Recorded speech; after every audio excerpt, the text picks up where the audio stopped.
I'm a little bit nervous right now, guys, because Lee & Lee just sent me their new Strimmer Plus. These are RGB cable extensions that build upon the original Strimmer that they launched sometime roughly a year ago now. They sent me a sample back then, and I was a bit disappointed when the sample actually broke in my hands during the video. Oh, this just fell off. It broke. Now, I haven't handled another Strimmer product since that day, so I'm sure the quality of the original Strimmer did improve since that video, especially because it's very possible now I think about it, it may have been like an early sample or a prototype or something like that. That's all to say that I still have no idea what to expect with the new Strimmers. We actually have two of them here. We have an 8-pin extension. Actually, it's two 8-pin extensions for your GPU. These are 300 millimeters long and it retails for $40 for the pair. And we have a 24-pin ATX extension at 200 millimeters long that retails for $60. So together, this is a $100 upgrade for your PC. It's a little pricey, sure, but hear me out here. When you're on your deathbed and your life flashes before your eyes, how much of it do you not want to contain RGB cables? So we're doing it. I don't care if you hate RGB or not. We are unboxing these suckers right here. I am part of the problem. I'm just like feeding this to you, like buy into RGB, it's fantastic. No, I would never do that. I would never condone RGB in any way. All right, let's check this out. Are you ready to unlock your imagination? Because I'm not. So this is the 8-pin.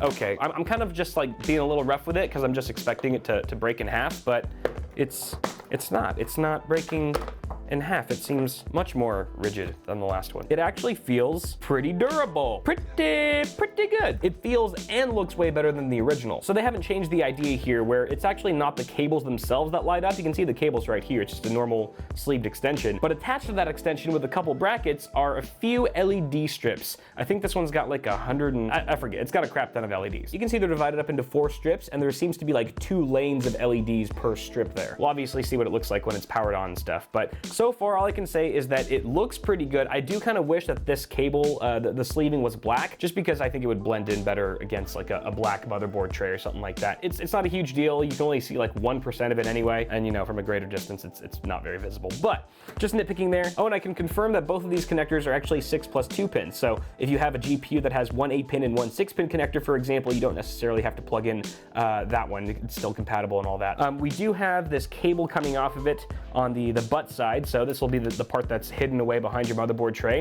And we've got this connector here. That must connect with the only other thing in the box, which is this extension. So yeah, it connects to that side. And on this end, we've got a 3-pin 5-volt digital RGB connector that's gonna go straight to your motherboard, so you can customize it with your favorite motherboard software, whether it's Asus or Sync, MSI, Mystic Light, or Gigabyte RGB Fusion, all that stuff. But that's not the only way that you can control this Strimmer here. So let's take a look in here in our 24-pin, which you will find a 24-pin extension. Shocker. You can see that it is, like I said, a bit shorter than the 8 pins because, you know, you don't really need to traverse as much distance with your 24-pin. You only see a couple inches anyway. Woohoo! But you can see we have a controller box in here. I'm wondering if the 8-pin does not come with a control box. You have to get the 24-pin to get the RGB controller, but here it is. You've got, let's see, like 19 different effects, 7 different colors.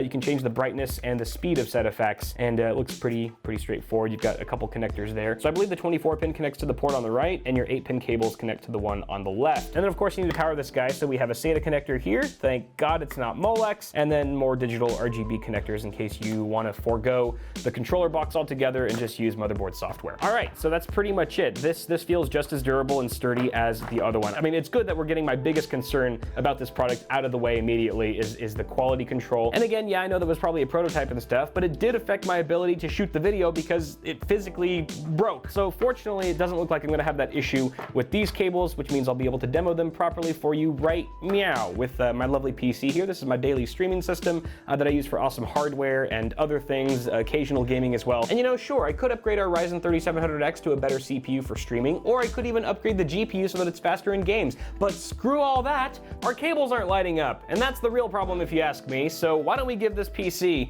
the upgrade it deserves. That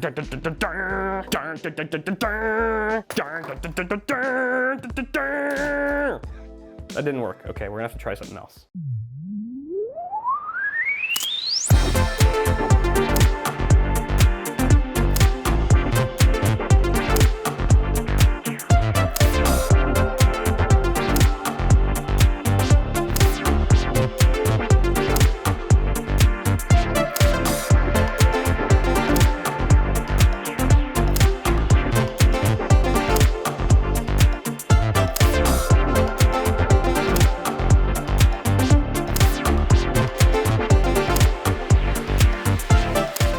Strimmer, where do I begin with you? Well, why don't we begin with how it looks, because that's probably the main reason most people are buying it. I think it looks good. If you like RGB, of course, you have to like RGB to like this product. I mean, that's just, there's no way around it, right? It's just completely in your face. It's totally obnoxious. But if you're a crazed RGB nut that gets high off unicorn vomit, it doesn't get much better than this. The colors are richer, brighter, and more vibrant than the Strimmer 1, I will say. And the effects are just really good as well. Not only are there a lot of options to choose from, but each one seems to work pretty well and look pretty good. Like, I didn't see any effects that I was just like, ooh, that looks terrible. I would never run that in my system. Obviously, some I like more than others based on personal taste, but they all transition smoothly from one color to the next. The movement, as long as you're going at a fast enough speed, because when you put it on the slowest speed setting on any of these effects, it kind of just does that really slow inching crawl, which in my opinion doesn't look all that good. It's kind of jarring. But if you get the effects moving from medium to high speed, they look pretty darn good all around. The length on both of these extensions is pretty much perfect for this build, and so I would assume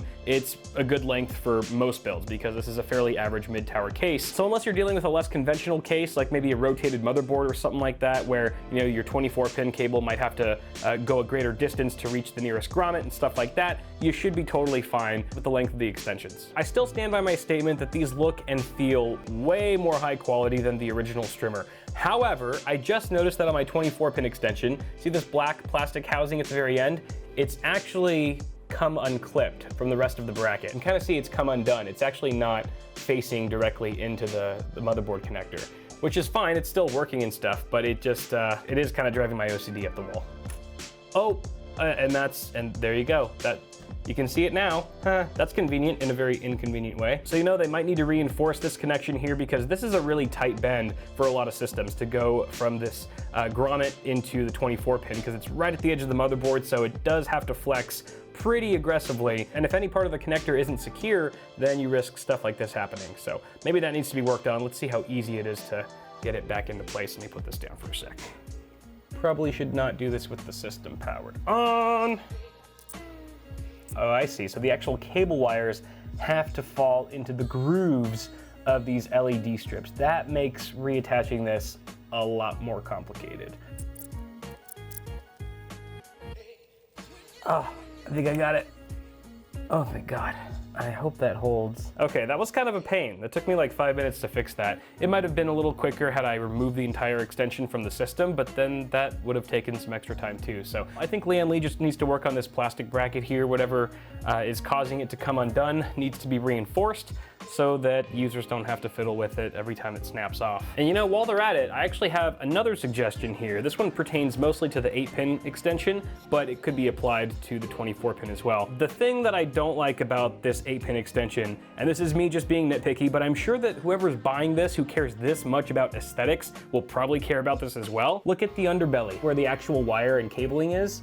It doesn't look the prettiest. And yeah, it's in the background and there's a light show in the front to distract you a bit, but I still know it's there and that's gonna bother me. So at the end of the day, this is a $100 kit. I think we should be able to have our cake and eat it too. So my suggestion would be, instead of having these LED strips strapped to one side of the cables, why don't they just make an entire enclosure that completely envelops and covers any sign or trace of the cable itself. That way you only have housing, it's gonna be easier to train, you don't have to deal or see any of this garbage going on under the scenes, and it would just be a much cleaner solution in the end. The 24-pin isn't affected by it as much because from most angles you can't really see underneath there. You only see the outside, which is great.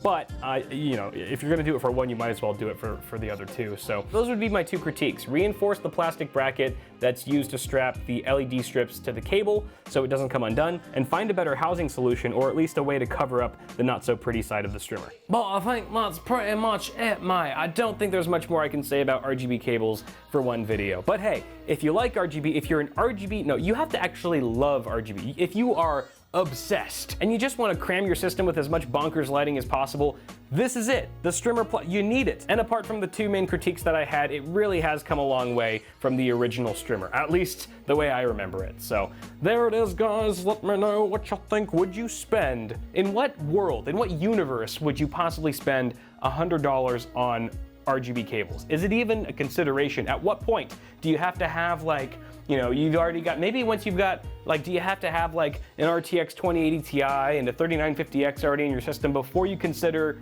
dropping that kind of money on aesthetics? Or would you consider it under more modest terms? Let me know down below, guys. Toss a like before you go. Get subscribed for more tech content on the way. Check out bitwit.tech, our merch store. We've got a ton of new items. We just stocked a bunch of items that were previously out of stock.